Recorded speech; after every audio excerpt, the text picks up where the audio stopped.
If this world is going forwards, it's because of people who can think out of the box. Karl Popper was a great thinker in London in the 50s. Once said, knowledge advances not by repeating known things, but by refuting false dogmas.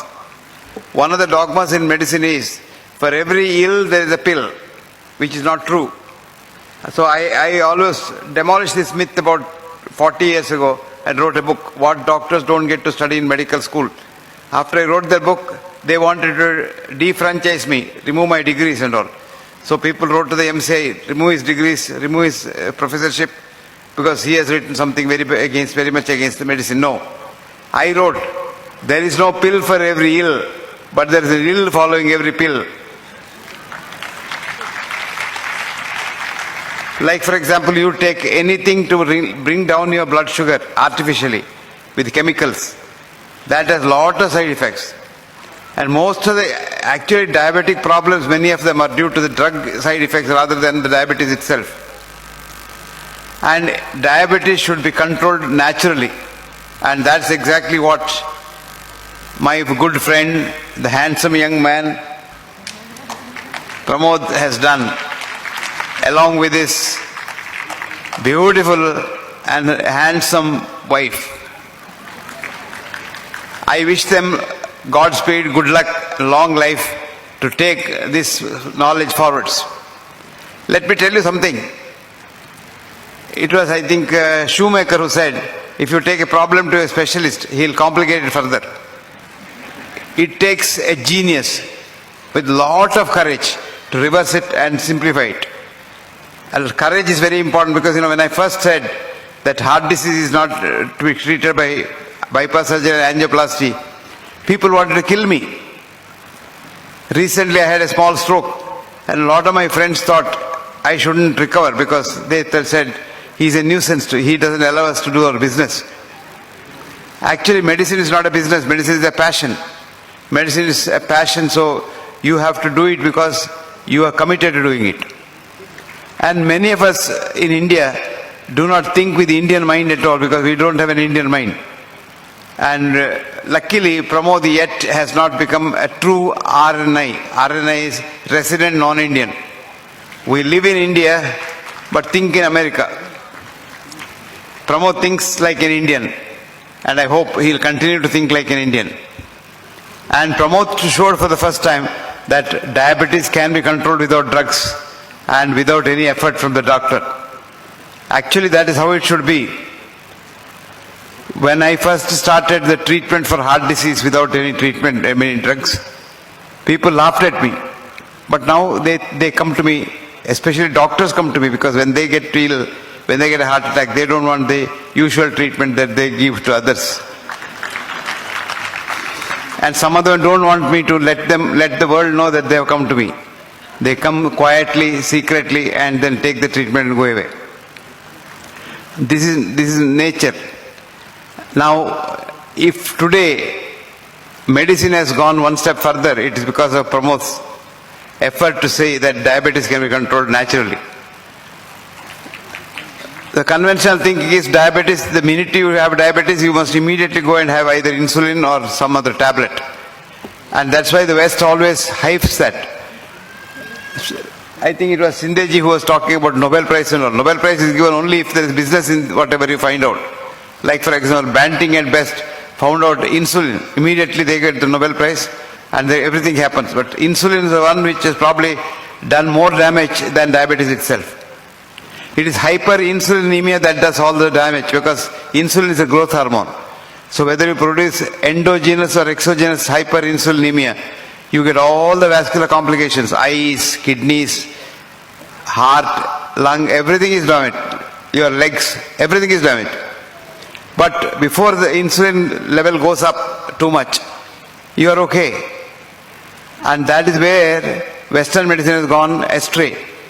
Western medicine has gone after the wrong science of reductionism. That is, supposing somebody was talking about cancer, you would be surprised. We know what cancer is, but we don't know how to cure cancer. But we still give treatment which we know doesn't work.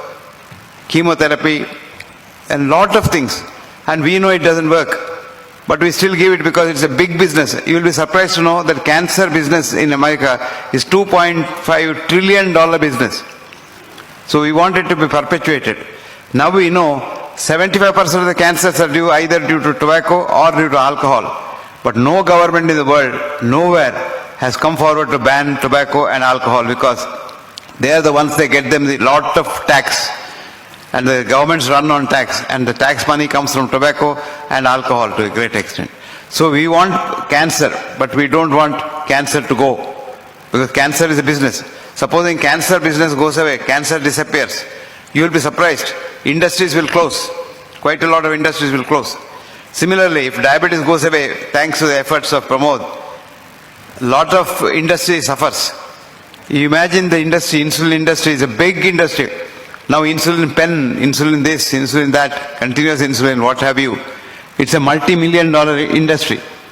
All this will have to close because diabetes is a simple disease. It's not a disease, it's a metabolic change. Diabetes is not a disease of sugar. Sugar is only an indicator. Diabetes is a disease of liver where metabolism is completely upset. And so you have got to look after the whole human being. And the whole human being includes the most important part of the human being is human mind. Where is the mind? Never mind. Even your doctor thinks your mind is in the brain. And that's why mental diseases are treated with chemical drugs, which only affect the brain. Mind is not in the brain. Remember that. Mind is not in the brain. Mind is the consciousness. The whole human being is the mind. So if your mind is pleased, your diabetes is gone. If your mind is pleased, your heart disease is gone. If your mind is pleased, your cancer is gone. You hate somebody, your diabetes goes up. You hate somebody, you get a cancer. And you're very angry with someone and want to destroy somebody, you get hypertension and so many other diseases. Now, right from the beginning of my medical studies in the medical school, I was thinking, how are we treating human body as a machine?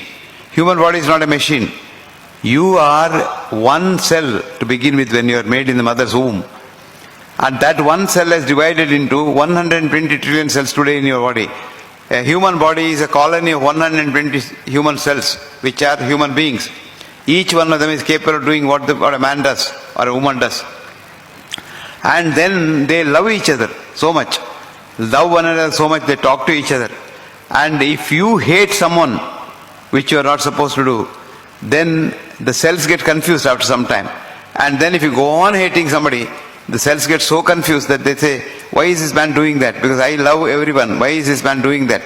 So the cells start hating each other, which is called autoimmune disease. You hear of some horrible diseases. These are all autoimmune diseases because the cells hate each other. So diabetes is also coming somewhere near there, not fully there, but somewhere near there. So the most important part is keep your mind tranquil, love the whole world, and have a healthy mind. You know what a healthy mind is? A mind with enthusiasm to work. You want to work. And enthusiasm is compassionate. You want to help somebody. And if you have these two qualities of head and heart, you probably become a human being. But our education system doesn't do that. Education system tries to give you a job and money. So big IITs and all, they say, how much does my student get salary next year? That's the yardstick. I tell them no. How many good human beings have you produced in this world? And that's the most important part of education system. The education must aim at making healthy minds and not just wealthy careers. If we did that, lot of more promotes will come out. Today you make a doctor, he wants to be a specialist. And the next day he wants to drive a Audi car or a Mercedes-Benz car. And he just wants to get a gadget and put angiogram for everybody. Whoever comes to the hospital is an angiogram. And the atrocities that happen in corporate hospitals are only to be seen to be believed. Doctors are induced to do more work, so they're overdoing, over investigation, over diagnosis, over treatment. And this is accepted fact. A recent study which is published last week showed that 2,500 American doctors were interviewed, and they said 50% of what they do is not for the patient's benefit but for their benefit. 50% of angioplasties and bypass surgeries are done for the doctor's benefit, the hospital benefit, not for the patient's benefit. And when you publish this data,